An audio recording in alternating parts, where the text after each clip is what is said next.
नमस्कार दोस्तों, स्वागत है आपका आपके अपने यूट्यूब चैनल मनअप स्टोरीज में। दोस्तों, कहानी चल रही है वृद्धाश्रम और इस कहानी के 4 पार्ट अपलोड हो चुके हैं। ये 5वां पार्ट है, तो चलिए 5वें पार्ट को शुरू करते हैं। हाँ, नहीं ऐसा तो कुछ नहीं है, पर क्योंकि तुम्हें सबकी चिंता है इसलिए कहा। डर है कहीं वो अवसाद में ना आ जाए। पर बेटा, मेरे लिए कुछ मत कहना। रुचि बाहर आ गई, पर वो देख पा रही थी कि उदय जी आज भी उदास हैं, परेशान हैं। पर उसकी वजह उनकी सरोज जी नहीं बल्कि सुमन जी हैं। ये रुचि के लिए भी अप्रत्याशित था। रुचि के जाने के बाद उदय जी बिस्तर पर लेट गई और कमरे की छत को एकटक ताकते हुए सुमन जी के बारे में ही सोचने लगे। वो विचलित हो रहे थे उनके दर्द को महसूस कर। सरोज जी की तस्वीर आज भी उनके सिरहाने ही थी। आज भी उन्हें नींद नहीं आ रही थी। बार बार करवटें बदल रहे थे, लेकिन आज इसकी वजह सरोज की यादें नहीं, सुमन जी की हकीकत थी जो उन्हें बेचैन कर रही थी। अचानक उन्होंने करवट ली तो उनकी नज़र सरोज जी की तस्वीर पर गई। ऐसा क्यों लग रहा है उन्हें, जैसे वो तस्वीर में मुस्कुरा रही है और उनसे कुछ कहना चाह रही है। इसी उधेड़बुन में पता नहीं कब उनकी आंख लग गई। ना उम्र की सीमा हो, ना प्यार का हो बंधन, जब प्यार करे कोई तो देखे केवल मन। सरोज जी अपने जूड़े में गजरे की बेल सजाए घर के आंगन में इधर से उधर घूम रही थी। चेहरे पर उसके वैसा ही तेज, असीम शांति और सुकून था। किसी देवी समान प्रतिमा हो रही थी। काम करते हुए कनखियों से उदय जी को नजर भर देख लेती। इधर उदय जी जाने किस सोच में डूबे थे। तभी सरोज जी उनके आगे चाय का कप ले खड़ी हो गई। उदय जी अपने ख्यालों से बाहर आए और उनकी नज़र सरोज जी पर आ ठहर गई। वो प्रश्न सूचक नजरों से कभी सरोज जी को तो कभी चाय को देखते। बिना मांगे चाय जो मिल रही थी, सरोज जी झुठमुठ का गुस्सा करते हुए बोली, आप तो ऐसे सवाल कर रहे हो जैसे मैं आपको चाय ही नहीं देती। कब मेरे प्यार को समझोगे पता नहीं। जानते हैं ना, आज के दिन आप पर गुस्सा भी नहीं कर सकती। उदय जी की नज़रें उनके चेहरे पर ही टिकी थी। वो बोले, मुझे ऐसा क्यों लग रहा है जैसे मैं कोई सपना देख रहा हूँ। कितने दिन हो गए तुम्हें यूं देखे, तुम्हारे हाथ की चाय पिए। सरोज जी उनके समीप बैठते हुए बोली, कुछ नहीं, परेशान से दिख रहे हो, बताओगे नहीं क्या बात है। उदय जी ने सरोज जी से कहा, तुम्हें नहीं कहूँगा तो भला किसे कहूँगा। उन्होंने सुमन जी की सारी बातें उन्हें एक ही सांस में बता दी और गहरी सांस लेते हुए बोले, सरोज, कोई संतान ऐसा भी कर सकती है? यकीन नहीं होता। एक हमारे प्रशांत को देखो, चिराग लेकर ढूंढने से भी ऐसी औलाद नहीं मिलेगी। सच, बहुत किस्मत वाला हूं मैं। पर समझ नहीं आ रहा सुमन जी का दुख कैसे कम करूं। सरोज जी चेहरे पर एक मीठी सी मुस्कान बिखेरे बोली, कुछ नहीं, बस जब भी वो अपने मन का कुछ साझा करना चाहे तो उन्हें सबसे पहले आपका ही ख्याल आए। याद है, जब मैं परेशान होती थी तो कैसे मेरे बिना बताए मेरी परेशानी भाप जाते थे और तुरंत हल कर देते थे। कुछ ऐसा ही करो। उदय जी अचरज से बोले, तुम थी, क्यों कह रही हो? क्या मैं अब तुम्हारी परेशानी को नहीं भापता? और तुम्हारी परेशानी में अब नहीं जानूंगा तो भला कौन जानेगा। हमारा तो जन्मों जन्मों का साथ है। सरोज जी के होठों पर एक रहस्यमयी सी मुस्कान आ गई। उदय जी ने अगला सवाल किया, लेकिन वह भला मुझे क्यों बताएगी? क्या रिश्ता है हमारा? सरोज जी बोली, बताएगी, सब बताएगी। बस उनका विश्वास और उनका भरोसा जीतना होगा, जैसे मेरा जीता था। और जहां मन जुड़ते हैं, रिश्ते अपने आप बन जाते हैं। सरोज जी के मुंह से जो शब्द निकल रहे थे वो सिर्फ शब्द नहीं थे, मानो उनमें बहुत कुछ छिपा हुआ था। बहुत कुछ कहना चाहती थी सरोज जी उदय जी से। सरोज जी ने उदय जी के हाथ से चाय का खाली कप लेते हुए कहा, लाओ चाय का कप रखाऊं। उदय जी नहीं चाहते थे कि सरोज जी उनसे दूर जाए, पर पता नहीं कैसे उन्होंने वो कप उनके हाथ में दे दिया, मानो किसी सम्मोहन के वशीभूत हों वो। धीरे धीरे सरोज जी उन्हें अपने से बहुत दूर जाती हुई दिखाई दी। दूर सफ़ेद बादलों की ओट में सफ़ेद कपड़ों में वो ओझल होती चली गई। वहीं से वो उदय जी को हाथ हिला रही थी। सरोज, फिर से मुझे छोड़कर कहाँ जा रही हो? मत जाओ सरोज, मैं तुम्हारे बिना नहीं जी सकता। उदय जी सरोज सरोज करते बड़बड़ा कर बिस्तर से उठ गए। वह पसीने से लथपथ थे। वो आंखें फाड़ चारों ओर देख रहे थे। सुबह के सूरज की किरणें उनके कमरे में उजाला बिखेर रही थी। सरोज जी की तस्वीर देखते हुए वो बोले, इतना चाहा पर नहीं आई। क्या कहना चाहती थी मुझसे? और तुम्हारी बातें किसी पहेली की तरह क्यों लग रही थी मुझे? तस्वीर में अब भी सरोज जी वैसे ही मुस्कुरा रही थी। इधर उदय जी खुद से ही बड़बड़ कर रहे थे। क्यों आई? आखिर क्या कहना चाहती थी वो मुझसे? क्या इशारा करना चाहती थी? वो अपने सवालों में ही उलझे थे कि वीरेन जी उनके कमरे में दनदनाते हुए आए। अब कैसी तबीयत है मेरे दोस्त की? उदय जी को पसीने में भीगा हुआ देख उन्होंने कमरे की दोनों खिड़कियों को खोल दिया और बोले, अरे, इतना पसीना क्यों आ रहा है तुम्हें? चल मेरे साथ बाहर चल। आज तेरी कोई ज़बरदस्ती नहीं चलेगी। बाहर खुली हवा में आएगा तो थोड़ी तबीयत भी प्रसन्न हो जाएगी। यहाँ कमरे में बैठे बैठे कब तक अपने दुख में दुखी रहेगा?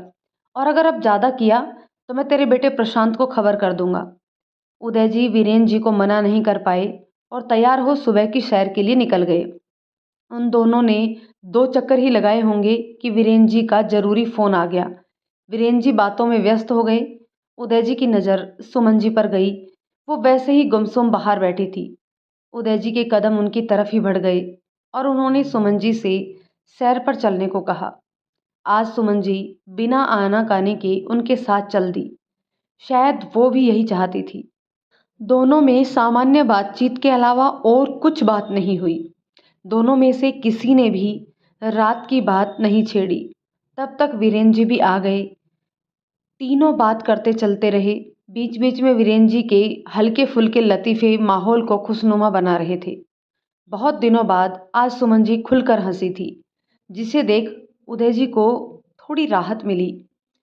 सुमन जी अब धीरे धीरे खुद को संभालना सीख रही थी। उदय जी से काफ़ी घुल मिल गई थी अब वो। शायद उदय जी का साथ ही था जो उन्हें अपने दुख से लड़ने की हिम्मत दे रहा था। उन्होंने भी ठान लिया था, बहुत जी ली सबके लिए, अब बस खुद के लिए जीना है। उदय जी भी बराबर से उनकी तबीयत का ध्यान रखने को कहते रहते। उदय जी ने प्रशांत को बताया था, सरोज जी उनके सपने में आई थी। बहुत खुश थे वो। पर इन बातों के बीच में भी सुमन जी का ही जिक्र उनकी बातों में आता ही था। दोनों खुश थे। उदय जी ने वहाँ नए दोस्त बना लिए और खुश रहना भी सीख लिया। एक दिन उदय जी अकेले बैठे अपना गाना सुनने में मग्न थे। उन्हें ध्यान ही नहीं सुमन जी कब उनके पास आकर बैठ गई और वह भी उस गाने को सुनने लगी। वो गाने में इतना खो गई कि कब गाने की धुन गुनगुनाने लगी, खुद उनको भी ध्यान नहीं। उदय जी का ध्यान उन पर गया। वो आंखें बंद कर गाना गुनगुना रही थी। उदय जी की नज़र उन पर ठहर गई। उनकी सरोज भी तो उनके साथ ऐसे ही गाती थी। तभी सुमन जी को एहसास हुआ जैसे उनके चेहरे पर किसी की नज़रें ठहरी हैं। उन्होंने आंख खोल देखा तो उदय जी उन्हें देख मुस्कुरा रहे थे। सुमन जी छेपते हुए बोली, माफ़ कीजिएगा, आप गाना सुनने में मग्न थे, इसलिए आपको परेशान नहीं किया। उदय जी हंसते हुए बोले, मैंने भी इसीलिए आपको परेशान नहीं किया। इतना सुन दोनों बेतहासा हंसने लगे। अचानक उदय जी भावुक हो बोले, हाँ, ये गाना मेरा और मेरी सरोज का पसंदीदा गाना है। जब सुनता हूँ तब एक अलग ही दुनिया में खो जाता हूँ। वैसे आप कब से बैठी हैं? सुमन जी बोली, काफ़ी देर हो गई। आपको परेशान नहीं किया? इस गाने को सुनकर आपके चेहरे का सुकून देख अच्छा लगा। पता नहीं क्यों उदय जी एक ग्लानि सी महसूस कर रहे थे। जो गाना सिर्फ उसकी सरोज जी का था, आज सुमन जी के साथ क्यों सुन रहे थे? भले ही वो इस बात से अनजान थे, पर अनजाने में ही साथ तो थे। उन्होंने सरोज जी की तस्वीर से मन ही मन माफ़ी मांगी। एक दिन आश्रम में योगा करते हुए अचानक उदय जी चक्कर खाकर गिर गए। तुरंत डॉक्टर को बुलाया गया। उनका बीपी बढ़ा हुआ था। पूछने पर मालूम चला आज वो बीपी की दवाई लेना भूल गए थे। इसी वजह से चक्कर भी आई। सुमन जी बिना ये देखे कि सभी लोग वहाँ हैं, उन पर साधिकार गुस्सा करते हुए बोली, आप इतने लापरवाह कैसे हो सकते हैं? मुझ पर तो बहुत गुस्सा करते हो, खुद अपना ध्यान नहीं रखते। अगर कुछ हो जाता तो? उदय जी सुमन जी को देख रहे। वही गुस्सा, वही फिक्र, वही परवाह। सरोज जी भी तो ऐसे ही उन पर अधिकार से गुस्सा करती थी। सुमन जी ने फटाफट उनको बीपी की दवाई दी और बोली, आगे से आपको हर सुबह मैं याद दिलाऊंगी दवाई लेने का। अचानक से सुमन जी को एहसास हुआ कि सभी की नज़रें उन पर ही हैं। उन्होंने खुद को संयमित किया और वहाँ से चल दी। तब तक रुचि भी आ गई थी, पर वो भी सब ध्यान से देख रही थी। सुमन जी अपने कमरे में आ गई। सब लोगों की उन पर उठती नज़रों से वो असहज हो रही थी, जिसका सामना करना उनके लिए मुश्किल हो रहा था। उन नज़रों में उन्हें जैसे अनगिनत सवाल भी दिख रहे थे, पर ऐसा उन्होंने क्या किया? उदय जी जो उनके अच्छे दोस्त बन गए हैं, ये उनके प्रति अपनी चिंता की प्रतिक्रिया ही तो थी। और फिर उदय जी भी तो खुद उनका इतना ख्याल रखते हैं। क्या उम्र के इस मोड़ पर भी लोग उनकी दोस्ती को शक के दायरे में रखेंगे? तभी उन्होंने अपने विचारों को झटका दिया, नहीं ऐसा कुछ भी नहीं है। वो शायद ज़्यादा ही सोच रही है। वो अब उम्र के इस मोड़ पर नहीं है कि लोग एक आदमी और औरत की दोस्ती पर सवाल उठाएं। उदय जी तो उनके अच्छे दोस्त हैं, उनका ध्यान रखते हैं। यही एक वजह है कि वो भी उनके लिए चिंतित हो गई, बिल्कुल वैसे ही जैसे एक सच्चा दोस्त दूसरे दोस्त के लिए होता है। वो अब अपने मन की हर बात उनसे साझा करने लगी है। इससे उनका दिल भी हल्का हो जाता है। नहीं तो जब से पारस गया, उन्हें याद नहीं कि किसी से अपने मन की बात साझा की हो, क्योंकि अनुराग के सामने वो चाह कर भी अपना दुख नहीं दिखा सकती थी। कमज़ोर बन उसको कमज़ोर नहीं बना सकती थी। उसके सामने ना चाहते हुए भी खुश रहना होता था। कुछ भी ठीक नहीं होने के बावजूद सब कुछ ठीक है का दिखावा करना पड़ता था। थक गई थी वो मजबूत होने का दिखावा करते करते। अपनी ज़िंदगी में एक ऐसे शख्स की कमी हर वक्त खलती थी, जिसके सामने बेफिक्र हो कमज़ोर पड़ जाए, जो उन्हें टूटने पर थाम ले, उनके आंसुओं को रोके बिना बहने दे। और इस आश्रम में उदय जी के रूप में उनकी ज़िंदगी में ऐसे शख्स की तलाश आखिर पूरी हुई। उदय जी से वो बिना फिक्र के हर बात साझा करती है, बिल्कुल वैसे ही जैसे पारस से। नहीं नहीं, ये क्या सोच रही है? वो पारस तो उनका हमसफ़र था, उनका जन्मों जन्मों का साथ। जन्मों का साथ, लेकिन वो तो इस जन्म में ही अकेला छोड़कर चला गया। जो भी है, पर उदय जी को वो कैसे पारस की जगह दे सकती है? ये क्या सोच रही है वो? कहीं वो पागल तो नहीं हो गई?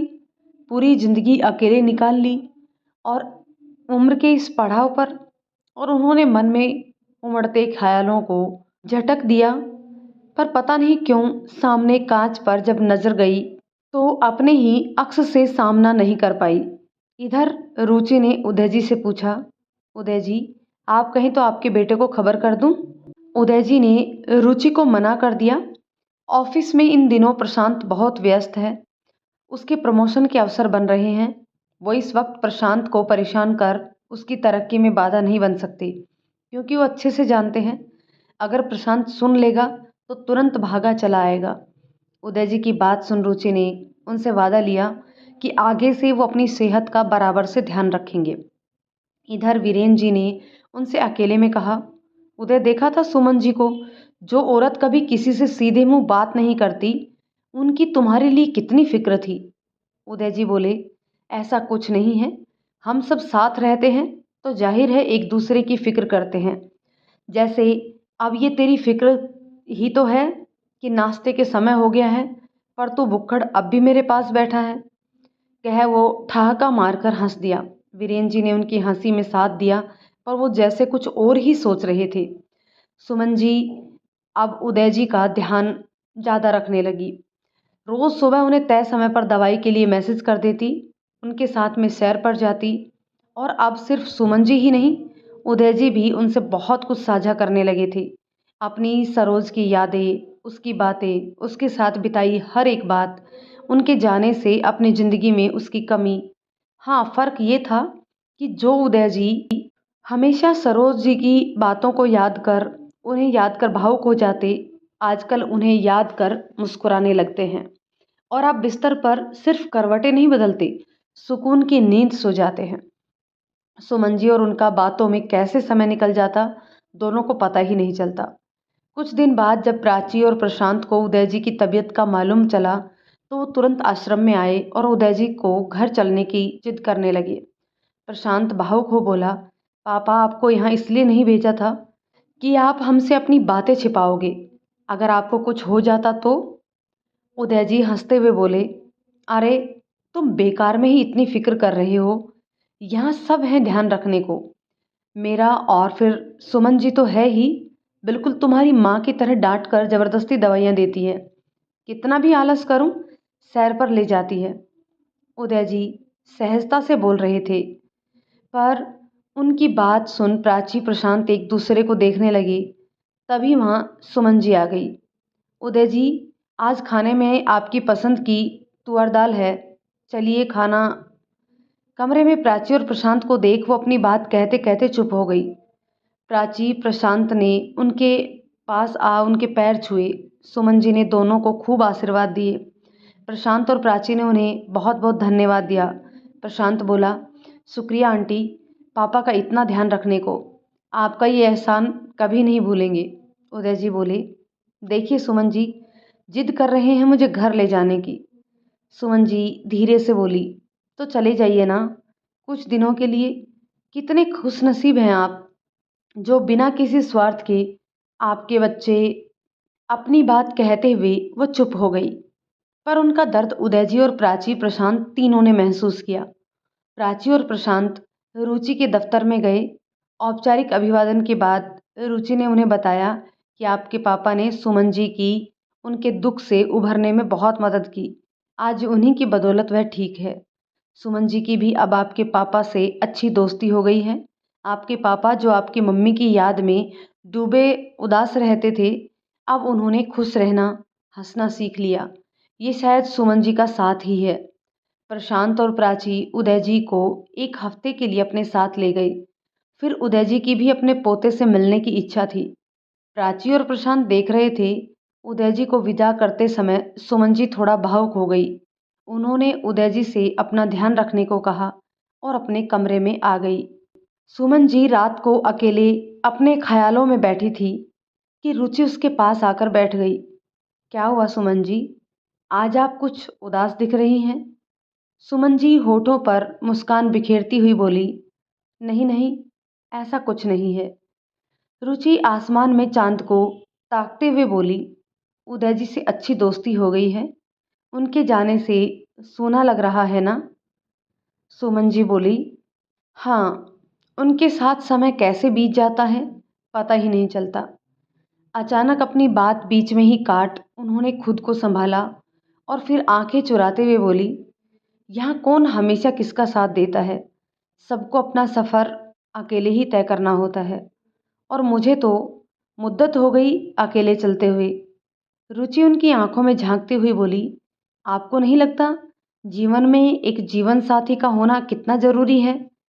सुमन जी आसमान में टूटते तारे को देखते हुए बोली, ज़रूरी तो बहुत कुछ होता है, पर सबकी ज़रूरत कब पूरी होती है? रुचि उनसे बोली, पर उम्र के किस मोड़ पर पूरी हो जाए ये भी किसे मालूम? सुमन जी फीकी हंसी हंसते हुए बोली, अब ऐसे सपने देखना छोड़ दिया, अकेले सारी जिंदगी काट ली, अब और कितना सफ़र बचा है, ये भी यूं ही कट जाएगा। रुचि ने कहा, उम्मीद पर तो दुनिया कायम है, अपने आसपास नज़र डालिए, क्या पता आपको कोई हमसफ़र मिल जाए। सुमन जी हंसते हुए बोली, उम्र के इस मोड़ पर हमसफ़र? रुचि कुछ कहती कि कहीं से गाने की आवाज़ आने लगी, ना उम्र की सीमा हो, ना जन्मों का हो बंधन। रुचि ने सुमन जी से कहा, शायद ये गीत भी आपसे कुछ कहना चाहता है। रुचि सुमन जी को सोच में डूबा छोड़ चल दी। प्राची और प्रशांत के साथ उदय जी अपने घर आ गए। वही घर जो उनका और उनकी सरोज जी का सपना था, अब दोनों का प्यारा सा घरौंदा, जिसे दोनों ने ही बड़े जतन से सजाया और संभाला था। यही वजह है कि इस घरौंदे में जब उन्हें अपनी सरोज नहीं दिखती तो उन्हें कुछ भी अच्छा नहीं लगता। यहाँ की हर दीवार पर उन्हें उनकी सरोज की छाप दिखती है। ऐसा लगता है जैसे अभी बाहर निकल उन्हें चाय के कप के साथ प्यारा सा उल्हाना देगी। कभी कभी तो मुझे ये चाय नहीं, मेरी सोच लगती है। सोचते ही उदय जी के होठों पर हंसी और आंखों में आंसू दोनों एक साथ आ गए। इस घर में सब हैं, बस नहीं है तो उनकी संगिनी, इस घर की, उनकी जिंदगी की रौनक। इधर युग हमेशा की तरह अपने दादाजी को देख फूला नहीं समा रहा था। कभी उनको अपना घोड़ा बनाता तो कभी उनको अपने दोस्तों के मासूम किस्से सुनाता। दिन भर दादाजी का पीछा नहीं छोड़ता। उदय जी का भी तो वो खिलौना ही तो था जिससे उनका भी मन लगा रहता था। सच, अपना घर तो अपना ही होता है। भले ही आश्रम में कितना भी मन लग रहा था, पर अपने घर की बात ही अलग होती है। ना कोई बंधी बंधाई दिनचर्या, ना खाने का एक तय मेनू। प्राची उनकी पसंद की हर चीज बनाती, मना करने पर भी उदय जी को तय समय पर चाय देती। एक दिन उदय ने प्राची से चाय के कप ले उसे अपने पास बैठने को कहा और भावुक हो बोले, बेटा सच कहूँ, तुम जैसी बहू पाकर मैं धन्य हो गया। और आज एक बात और कहता हूँ, वो तुम ही हो जिसकी वजह से प्रशांत भी मेरा इतना ध्यान रखता है। क्योंकि एक औरत ही होती है जिसकी वजह से घर बनता है या फिर बिगड़ता है। भगवान तुझे सदा खुश रखे, तेरी हर मन तमन्ना पूरी करे। तब तक प्रशांत भी आ गया था। वो भी वहीं उन दोनों के साथ बैठ गया और पास में रखी पानी की बोतल से पानी पीते हुए बोला, क्या बात है पापा, सारा आशीर्वाद सिर्फ आपकी बहू के लिए, बेटे के लिए कुछ नहीं। उदय जी ने मुस्कुराकर प्रशांत के सिर पर प्यार से हाथ फेरा। प्राची भरे गले से उदय जी से बोली, फिर पापा क्यों जाते हो आश्रम, यही रहिए ना हमेशा के लिए हमारे साथ। उदय जी की आंखों में प्राची के लिए वात्सल्य था। वो सामने हॉल में लगी सरोज जी की तस्वीर को निहारते हुए बोले, सच कह रही हो बेटा, मुझे यहाँ कोई कमी नहीं है। भरा पूरा मेरा परिवार है, बस सिवाय तुम्हारी माँ के। होने को तो ये निष्ठुर वहाँ भी नहीं है, पर वहाँ मेरे हम उम्र लोग हैं जिनसे मन की हर बात साझा कर लेता हूँ। फिर एक बात सच कहूँ बेटा, जब आसपास अपने जैसे लोग दिखते हैं तो खुद का दुख भी कम लगने लगता है। खुद को ढांढस बंधा लेता है ये मन कि यहाँ सिर्फ मैं ही दुखी नहीं हूँ, और भी लोग हैं। वैसे भी मानव स्वभाव होता ही है, जितना वो दूसरों के सुख से दुखी होता है वही दूसरों के दुख से खुद को धीरज भी बंधा लेता है। वो प्राची और प्रशांत की तरफ देख बोले, भले ही तुम दोनों मेरा कितना भी ख्याल रखते हो, पर तुम्हारी खुद की भी जिंदगी है, जिम्मेदारियां हैं। मेरी वजह से तुम्हारा भी ध्यान भटकता है। हर वक्त मेरा मन लगाने की कोशिश में रहते हो, जिससे मुझे भी ग्लानि होती है। पर वहाँ ऐसा नहीं है। वहाँ मेरे पास वीरेन जी जैसा जिंदा दिल दोस्त है, तो सुमन जी जैसे लोग भी हैं जिन्हें देख लगता है काश इन जैसे लोगों के लिए कुछ और कर पाऊँ, नहीं तो इनको सिर्फ सुनकर इनके हिस्से का एक दुख तो कम कर सकूं।